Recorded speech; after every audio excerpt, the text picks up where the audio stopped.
Week 7, Garrett. I don't know if we're going to turn it around at this point or not. The ledger is cruel to us all, and it got all three of us this past week.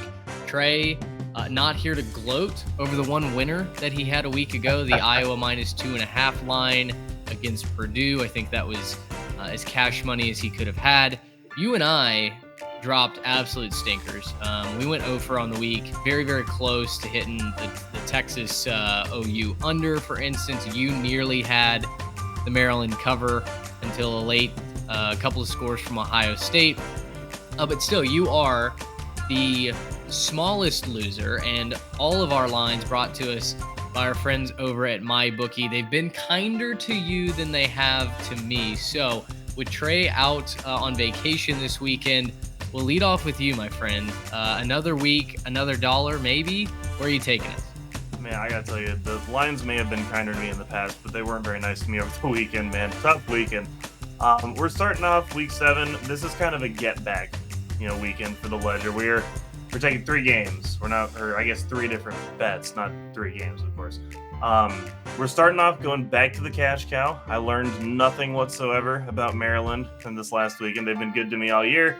And then, of course, like you just mentioned, didn't quite pull it off over the weekend against Ohio State. We're going to go right back to them. They're playing Illinois. Illinois is not good at football, and so we're going to bet 40 nuggies on them. That's going to be to win 36-36. And then we're going to the Rocky Top, good old Rocky Top. We're going to be heading there to watch A&M and Tennessee not score a lot of points. Tennessee's a run-heavy offense. They're going to want to run the ball a lot. A&M's really good at stopping the run. I don't think they do it like crazy effectively, but they'll get theirs. And then A&M's offense is stinky, just really, really bad. And so I think 55.5 is going to be a task for these teams to hit. I'll be taking the under there for this bet, 30 to win, 27-27. And then my parlay, I'm calling it my duh, because I'm just like, it feels like a duh, but these games all feel like, they should be obvious. And then, I'm sure that one of these will end up tripping me up. Kansas -3 against Oklahoma State. Oklahoma State has looked really, really bad. Did bounce back against Kansas State, but has looked really, really bad so far this season, and Kansas has been rolling. So Kansas -3 against Oklahoma State. I'm taking LSU -11 versus Auburn. And I know what you're saying. Auburn kept it close against Georgia, and LSU doesn't have a defense. I still think they're just going to score a whole bunch of points and do what they have to do against Auburn. I'm not intimidated by Auburn, and I don't think the Bayou Bengals are either. And I'm going to go ahead and look at Wisconsin and Iowa. And this is my do it for the name of the game here. Over 34.5. That's gross. I know that Iowa doesn't score anything. I know that their offense is bad. 34.5 points. You have to find a way. For the love of the game, for the love of all that's holy, just find a way to scratch out 35 points between the two of you. If all those hit, betting 30 nuggies to win 180 and get right back on track.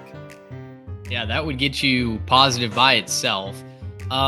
Very interesting parlay. Jason Bean will be the quarterback for Kansas. Jalen Daniels will not be playing this weekend.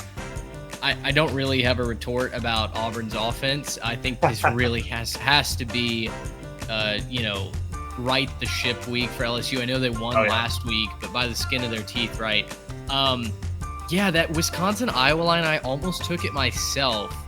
I'm absolutely terrified of a 31 total point game, right? You've got the hook in there as well. That line is suspiciously low.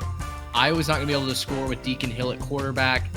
Wisconsin, I think their recent form is probably what's going to get a lot of people to go over, because they have seemed like they're figuring it out, but they haven't played a defense like Iowa. So you may be sweating that one out. I would love to see this parlay hit, though. Well, and I mean, the big thing for me on that game is just if Iowa scores 10, which I know might be a task. I understand 10 points for Iowa is tough, but you got to believe that, Ferentz is trying to get to that 25 a game mark to save his job. You just got to find a couple points, right? You just got to find a couple points here, there, if you're Wisconsin. If Iowa scores 10, just go find me 25 and we hit, right? Just go find me 25 points. Doesn't care how you do it. Run the ball, pass the ball, interception, whatever you got to do. Take advantage of that, inexperienced / just bad quarterback quarterback for Iowa and just go score some points. True. The best medicine for hitting that over might be the Iowa defense, not the Iowa offense. It sure is, yeah. Pick 6 from Tanner Mordecai. You might ride that to Cover Town. Be cooking. Yeah, listen, if you have been fading me this season, you're a very, very rich person. So I congratulate you on your gains, not mine. Yeah, my Ledger season has been oh so close to really maybe even being the opposite of what this record is. But can't make excuses. It's been poor. This week we're simplifying. I took my own advice. We are going to limit the options. We are going to take winners in these first 2 picks. And then, of course, we have to throw in a little bit of a parlay. You know we have to sprinkle the We Back parlay in. Let's start with Maryland at Illinois, though. Garrett, that's your cash cow. Illinois is absolutely garbage at football this season, so I have no problem throwing 30 nuggets on that. Now, honestly, you should be more scared than me. I've got nothing to lose at this point. The fact that I'm backing Maryland should be good for a backdoor cover for the Fighting Illini. They are at home. I don't know if that means anything. Luke Altmaier's throwing picks left and right. Maryland makes interceptions a way of life on the back end, so I feel pretty confident about that, but then again, who knows? Ohio, -6 in the hook versus Northern Illinois. Northern Illinois is terrible. They're going to Athens to take on an Ohio team with a healthy Curtis Rourke, who is scoring at one of the best levels in the MAC. They also have the most efficient defense. They've only allowed 71 points in conference play so far this season. They're at home. Ohio is the vastly superior team. You're telling me they just have to win by a touchdown. I'll take that. 30 nuggets on the Bobcats. Let's go Miami and North Carolina. Let's go over the 56.5 total here. 30 nuggets on this. This should be somewhat of a shootout. Neither team is particularly efficient at stopping yards. I don't care what the numbers say.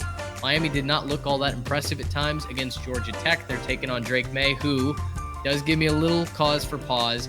He's thrown 4 picks this season. Miami has 6 interceptions on their back end.